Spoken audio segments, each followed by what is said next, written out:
喂，話時話，咁你執骨執咁耐，咁有啲咩要留意㗎咧？最緊要其實對住細隻啦，好多人都會覺得哦，即係有啲同學可能會覺得可能佢係一個骨頭啊，始終咁嘅話同石頭冇乜分別，咁於是就係覺得啊佢只係一個 object 啦，咁就會好隨意地把弄佢哋啦。咁但係其實我哋成日講一樣嘢就係你一定，因為始終佢都係一個細隻。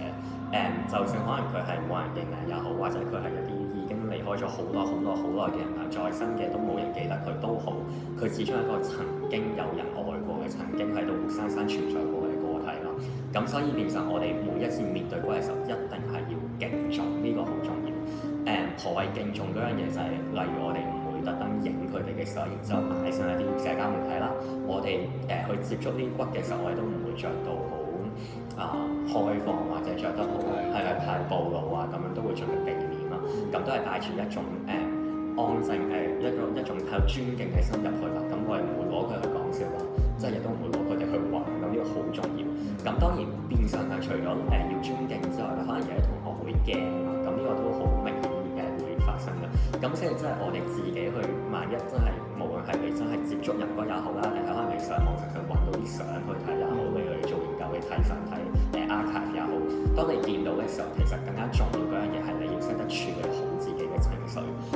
何謂處理好自己情緒咧？咩情況會有情緒？三個情況啦，主要。第一可能就係佢係一個小朋友啦，或者係一個曾經有過疾病嘅，而你見到佢我睇呢張相，見到話佢啲骨嗰個脊骨完全黐埋晒一嚿，你會覺得好痛嘅。咁呢情況下你會有情緒，完全係可以合理理解嘅。第二種情況可能係可能屋企不幸地有位老人家啱啱過身，咁而你望住嗰一個老人嘅骨，你會諗翻起嗰位逝者啦。咁呢個都容易會令大家有情緒啦。第三個我自己好經歷過，就係望住一副真係同自己一樣年紀、一樣性別嘅骨時候，當你攞住佢嘅手，你會覺得好似係面對緊自己咁樣，咁你就會更加容易有一種嘅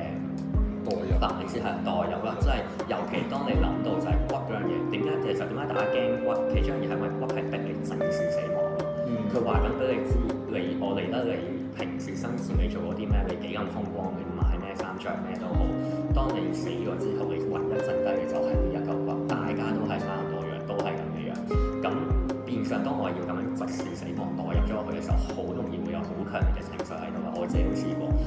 咁嗰個做法就係、當然最好擺低個骨啦，同身邊嘅人講啦，然之後離開嗰一個環境，即係例如你係睇 archive 嘅，咁你唔好望嗰對相啦，你睇其他嘢先啦。若果係真係直接面對緊一啲真人嘅時候，你都擺低佢哋，離開嗰個空間，係咪可能喺出面嘅走廊度自己唞下、休息下，想喊就喊，即係俾自己呢個情緒抒發咗出嚟先。咁同埋好處就係我哋若果我唔係我就係自己一個嘅，可能我有其他朋友就係一齊睇緊啲 archive 睇啲相嘅，咁就都要關顧